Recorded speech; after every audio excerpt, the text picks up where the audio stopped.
Hi hello ఇవాళ Jharkhand recipe దుస్కా చేశాను. ఇది జార్ఖండ్లో బ్రేక్ఫాస్ట్గా తింటారు. ఇది చూడటానికి మన స్వీట్ పొంగడాల్లా ఉంటాయి, కానీ ఇది బ్రేక్ఫాస్ట్ రెసిపీ. దీన్ని బంగాళదుంప కూరతోటి సర్వ్ చేస్తారు. ఎలా చేయాలో రండి చూద్దాం. జార్ఖండ్ ఫేమస్ దుస్కాకి కావాల్సినవి కప్పు రైస్, దాంట్లో సగం పచ్చిశనగపప్పు, హాఫ్ కప్ పచ్చిశనగపప్పు, హాఫ్ కప్లో సగం పావు కప్పు మినప్పప్పు అనమాట. ఇవన్నీ కలిపేసి నానబెట్టేసుకోవాలి.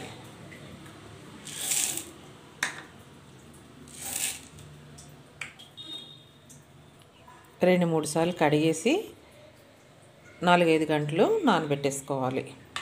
ఈ రైస్ మనం వండుకునేవి స్టీమ్ రైసే కదా ఇప్పుడు వస్తున్నవి. అవి కాకుండా రా రైస్ కానీ ఇడ్లీ రైస్, దోశ రైస్ అని అమ్ముతుంటారు కదా, అవైతే ఈ దుస్కాకి బాగుంటుంది. మెత్తగా గుల్లగా సాఫ్ట్గా వస్తాయి. ఒక 4 to 5 అవర్స్ నానబెట్టేసుకొని అప్పుడు గ్రైండ్ చేసుకుందాం.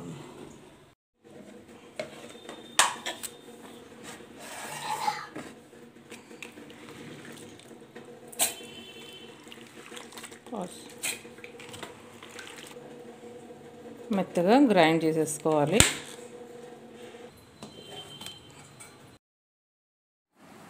మెత్తగా గ్రైండ్ చేసేసిన తర్వాత అది ఒక 2-3 అవర్స్ పులిస్తే సరిపోతుంది. మనం ఓవర్ నైట్ పులవపెట్టుకున్న ఇడ్లీ దోశలాగా బాగానే ఉంటుంది.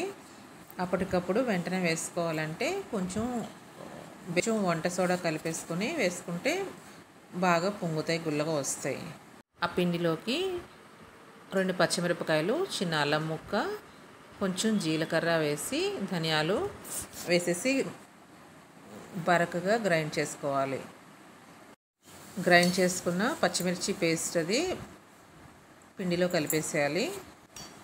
దాంతోపాటు రుచికి సరిపడా ఉప్పు, కొంచెం ఇంగువ, నల్ల ఉప్పు. నార్త్లో అన్నిట్లోనూ ఇంగువ వాడుతుంటారు కదా, మనకి ఇక్కడ అలవాటు లేదు కదా. ఇంగువ దీంట్లో చాలా బాగుంటుంది. స్కిప్ చేయకుండా తప్పకుండా వేసుకోండి. నేను ఫర్మెంట్ చేయకుండా వెంటనే చేస్తున్నాను కాబట్టి ఒక చిటికెడు బేకింగ్ సోడా కూడా వేస్తున్నాను. అన్నీ వేసిన తర్వాత ఒకసారి కలిపేసుకొని దోశ పిండి కన్నా కొంచెం చిక్కగా ఉండేట్టు కలుపుకోవాలి. పొంగడాలు వేస్తాం కదా, అలా అన్నమాట. అలా కలుపుకున్న తర్వాత ఆయిల్ బాగా కాగిన తర్వాతే అప్పుడు వేయాలి. ఒక గరిటె తీసుకొని ఆ గరిటె పొంగడానికి మనం ఎలా వేస్తామో అలాగే వేసి అది పైకి తేలేంత వరకు వెయిట్ చేయాలి. ఇలా వీడియోలో చూపించినట్టు అబక పెట్టి ఇలా కలిపితే ఆయిల్ దాని మీద పడేట్టుగా అంటే బాగా పొంగుతుంది.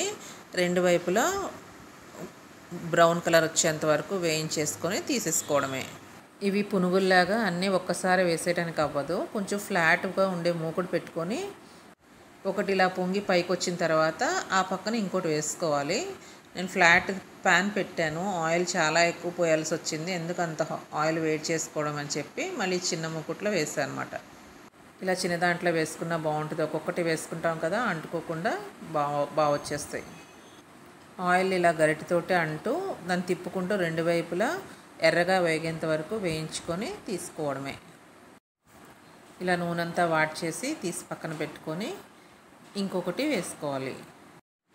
పిండి గరిటెతో ఒకే క్వాంటిటీ తీస్తే అన్నీ ఒక సైజులో వస్తాయి, చూడటానికి అందంగా ఉంటాయి. మీడియం ఫ్లేమ్లో పెట్టుకొని వేయించుకుంటే లోపల వరకు బాగా ఉడుకుతుంది.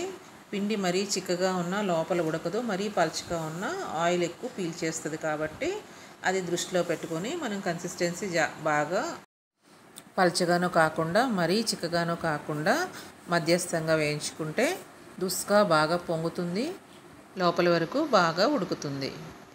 ఈ దుస్కా జార్ఖండ్లో బ్రేక్ఫాస్ట్కి తింటారు. దీనికి కాంబినేషన్గా బంగాళదుంప కూర సర్వ్ చేస్తారు. ముందు కర్రీ చేసి పెట్టేసుకుని తర్వాత ఇవి వేసుకుంటే వేడివేడిగా తినడానికి బాగుంటాయి. కర్రీ ఎలా చేయాలో చూద్దాం. కర్రీ మనం రెగ్యులర్గా చేసుకునే బంగాళదుంప కూర ఎలా వండుకుంటామో అలానే వేసుకోవాలి. ప్యాన్లో కొంచెం ఆయిల్ వేసుకొని కొంచెం సోంపు, అది వేగిన తర్వాత ఉల్లిపాయలు, చీల్చిన పచ్చిమిర్చి వేసుకొని అది మెత్తగా మగ్గేంత వరకు మగ్గించేసుకోవాలి. కొంచెం ఉప్పు వేసుకుంటే త్వరగా మగ్గిపోతుంది కదా. కొంచెం సాల్ట్ వేసుకొని మగ్గిన తర్వాత అల్లం వెల్లుల్లి పేస్ట్ వేసుకోవాలి.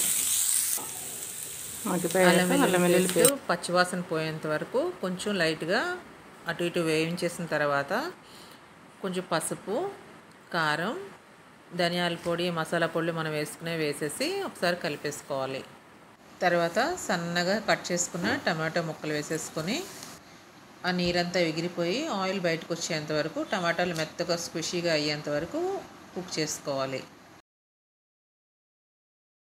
ఈ టమాటో ముక్కలని మెత్తగా అయిపోయినాయి కదా, ఇప్పుడు దీంట్లో ఉడకబెట్టిన ఒక బంగాళదుంప వేసేసేయాలి. బంగాళదుంప అలా చిదిమేసి వేసుకోవాలి. ముక్కలు కోసి వేస్తే దీనికి బాగోదు, కొంచెం మెత్తగా ఉండాలి. అక్కడక్కడ చిన్న చిన్న ముక్కలు ఉంటే బాగుంటుంది. కొంచెం వాటర్ వేసేసుకొని మీడియం ఫ్లేమ్లో ఒక 5 మినిట్స్ బాగా మరిగించుకుంటే ఈ మసాలాలన్నీ బంగాళదుంపకి పడతాయి. ఈ కర్రీ కొంచెం వాటరీగానే ఉండాలి, ఎందుకంటే దుస్కాలోకి ముంచుకొని తింటాం కదా, గట్టిగా ఉంటే తినటానికి వీలవ్వదు. ఒక 5 మినిట్స్ మరిగిన తర్వాత ఇలా ఉంది.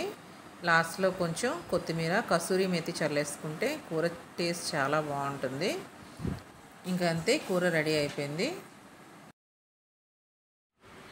తుస్కా చాలా బాగా వచ్చింది, గుల్లగా బాగున్నాయి.